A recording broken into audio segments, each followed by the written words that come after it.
Tindak balas penyesaran logam dari larutan garamnya. Okey. Kita tengok pada tindak balas penyesaran logam. Tindak balas penyesaran logam dapat dilakukan dengan kita meletakkan logam ke dalam satu larutan logam yang lain. Satu larutan garam logam yang lain.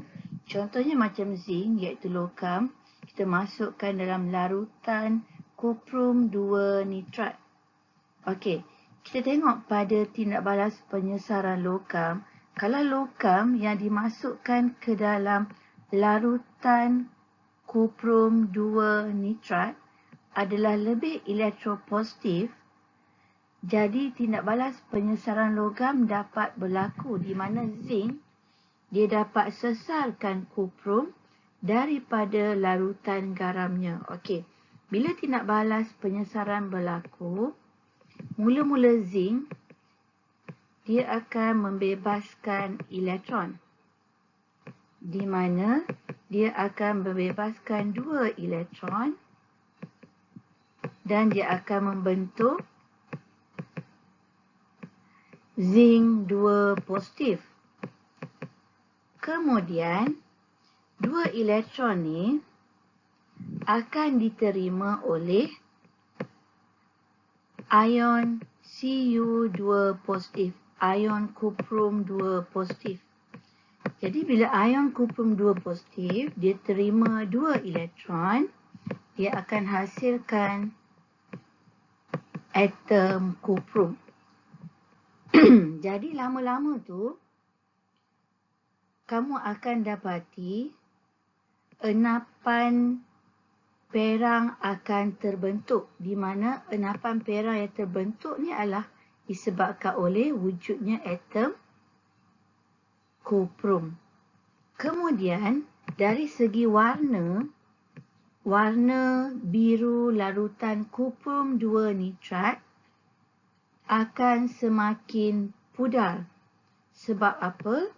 Sebab Cu2 positif adalah penyebab kepada warna biru.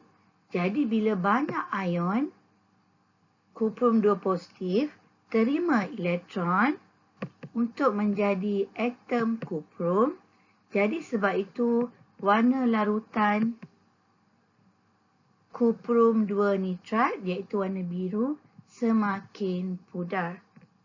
Okey, tengok pada persamaan seterusnya. Okey, pemerhatian warna biru larutan kuprum 2 nitrat semakin pudar sebab dia kepekatan ion kuprum 2 positif semakin berkurang.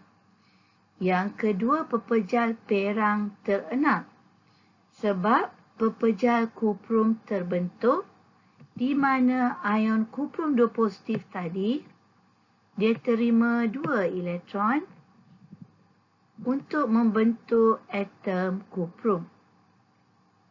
Jadi ion kuprum 2 positif diturunkan. Kepingan zinc. Okey, kepingan zinc semakin nipis sebab macam yang cikgu explain tadi, zinc tadi, atom zinc dia akan mendermakan elektron. Jadi daripada atom dia jadi zinc 2 positif. Sebab itu kepingan zinc semakin menipis. Jadi zinc dioksidakan. Okey, ini adalah persamaan yang cikgu tunjuk tadi.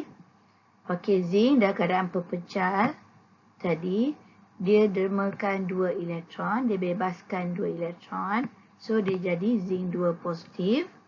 Kemudian, ini adalah setengah persamaan bagi penurunan. Cu2 positif terima 2 elektron untuk menjadi atom kuprum lah. Okey, persamaan ion zinc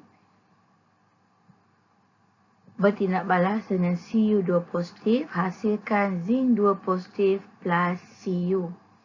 Kemudian persamaan kimia, zinc dalam keadaan pepejal, okey, dimasukkan ke dalam larutan kuprum 2 nitrat untuk menghasilkan zinc nitrat dan kuprum.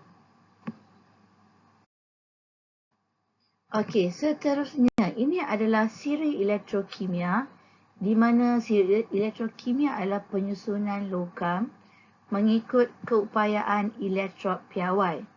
Okey, daripada paling atas adalah lebih negatif dan paling bawah adalah lebih positif. Maksudnya penyusunan ni bermula daripada lebih negatif, bila turun ke bawah dia makin positif. Okey, kalau kamu tengok pada nilai, kalau dia lebih negatif, dia adalah lebih elektropositif. Maksud lebih elektropositif, dia lebih mudah untuk buang elektron, iaitu dia lebih reaktif lah. Maksudnya dia lebih mudah buang elektron. Jadi kalau lebih mudah buang elektron, itu kita panggil lebih elektropositif. Okey, jadi berdasarkan pada sila elektrokimia, nilai E0 bagi kalium adalah paling negatif. Sebab itu kedudukan dia berada lebih atas. Bila kedudukan dia berada lebih atas, bermaksud dia lebih negatif. Bila dia lebih negatif, jadi dia lebih elektropositif. Nilai adalah lebih negatif. Maka kita kata logam itu adalah lebih elektropositif, di mana dia lebih mudah buang elektron. Okey, tindak balas yang berlaku melibatkan pemindahan elektron. Okey, daripada atom logam kepada ion logam.